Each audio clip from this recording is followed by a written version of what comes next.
Muito tempo antes das primeiras animações surgirem, as pessoas já eram fascinadas com o conceito de imagens em movimento. Ferramentas como o caleidoscópio e a lanterna mágica alimentavam a imaginação dos sonhadores. Mas foi em 1829 que o físico belga Joseph Plateau desenvolveu o fenacistoscópio para demonstrar a sua teoria da persistência na retina. A invenção nada mais era que um disco com vários desenhos de um mesmo objeto em posições ligeiramente diferentes, distribuídas ao redor de uma superfície lisa. Quando essa placa gira em frente a um espelho, cria-se a ilusão de uma imagem em movimento. A invenção de Plateau serviu como base para a criação de outros dispositivos, como o zootrópio, do inglês William George Horner, que dispensava o uso de um espelho ao posicionar as imagens verticalmente e permitia que o observador observasse o movimento através de uma fenda. Mas foi Émile Reynaud, um professor de ciências francês, quem mais contribuiu para a evolução das animações. Reynaud inventou o praxinoscópio em 1876 e durante mais de 8 anos aperfeiçoou a sua invenção, até chegar no teatro óptico, uma invenção onde diversos desenhos poderiam ser dispostos, gerando a percepção de camadas de profundidade e projetados em uma tela grande. Suas sequências de imagem ocupavam rolos de até 50 metros e eram pintadas à mão pelo professor, enquanto as projeções eram acompanhadas por uma orquestra. As obras de Reynaud alcançaram um público total de mais de 500 mil de espectadores no Museu Grévin, mas sua invenção foi esquecida conforme a chegada do cinema dos irmãos Lumière conquistou o público. Assim, em 1908, aquele que é considerado o primeiro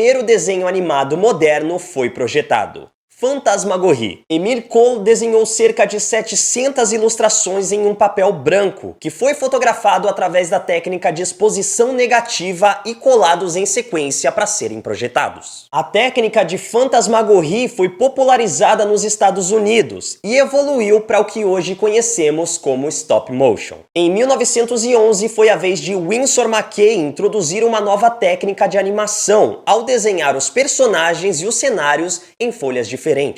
Assim, a ilustração não precisava ser inteiramente refeita de uma cena para outra. Essa técnica ficou conhecida como animação em camadas e mais tarde foi refinada por Ub Iwerks, que trabalhava na Disney e criou a câmera multiplano. Além dos elementos serem desenhados em planos diferentes, as folhas eram posicionadas em uma estrutura que permitia que cada camada se movesse e fosse iluminada de maneira independente, criando uma ilusão de profundidade e uma riqueza de detalhes absurdas. Mas antes mesmo da Disney fazer sucesso, outros personagens e animadores ganharam destaque, como Hugh Harman e Rudolph Ising, criadores dos personagens que mais tarde ficaram conhecidos como Looney Tunes. Assim como os irmãos Fleischer, criadores da Betty Boop e que até hoje são lembrados pela impressionante animação do Superman da década de 40. Esses personagens usaram a técnica da rotoscopia em sua concepção, criada por Max Fleischer em 1914 e aperfeiçoada ao longo dos anos. O rotoscópio era basicamente um projetor que exibia um filme espelhado na parte de trás de uma folha transparente. Assim, o animador podia desenhar por cima do filme, o que resultava em cenas muito mais fluidas, já que foram baseadas em movimentos reais. Mas é claro que isso nem sempre dá certo, né? A animação do Senhor dos Anéis tá aí para provar que o animador tem que ser bom, se não sai essa bagaça aí. Essa técnica pode ser considerada a precursora da captura de movimentos, muito utilizada hoje em dia com a evolução da computação gráfica. Mas foi em 1937 que a Disney mesclou as técnicas de rotoscopia, câmera multiplano, colorização Technicolor, que consistia em usar uma combinação de 3 filmes com as cores ciano, amarela e magenta para obter a colorização final, e a sonorização, que nós tivemos o primeiro longa-metragem de animação moderno, Branca de Neve e os Sete Anões.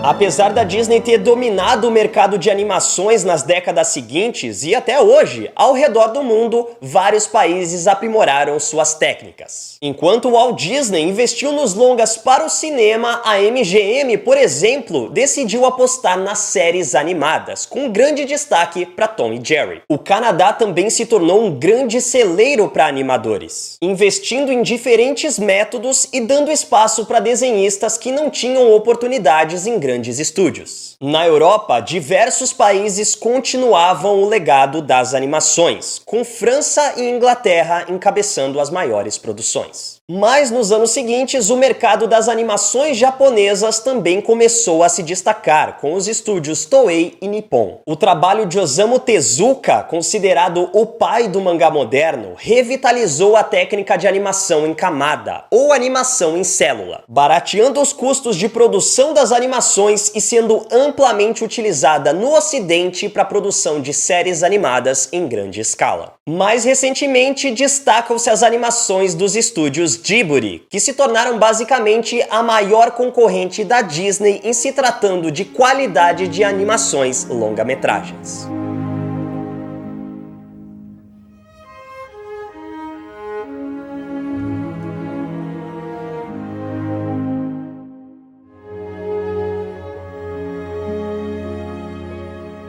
Mas fazendo um salto gigantesco no tempo, e eu sei que eu tô deixando muita coisa de fora, chegamos até os dias de hoje, onde é difícil definir o que é live action e o que é animação. Produções que misturam diferentes técnicas não são novidade. Uma cilada para Roger Rabbit, Mundo Proibido e Space Jam são exemplos consagrados do cinema, mas que escancaram as diferenças ao colocar atores do mundo real para interagir com personagens do imaginário das animações. Agora, produções como Mowgli ou Godzilla vs Kong também mesclam técnicas de animação com live action, mas em nenhum momento fica a dúvida entre considerar esses filmes live action ou animação, ou mesmo compará-los com outras produções como Space Jam. No caso do novo filme do Rei Leão, a discussão ficou ainda mais confusa, já que a produção foi tratada como live action, mas todos os animais foram criados em computação gráfica. Assim, chegamos na era das animações fotorrealistas. É curioso como as animações foram criadas como uma forma de representar a realidade de maneira caricata.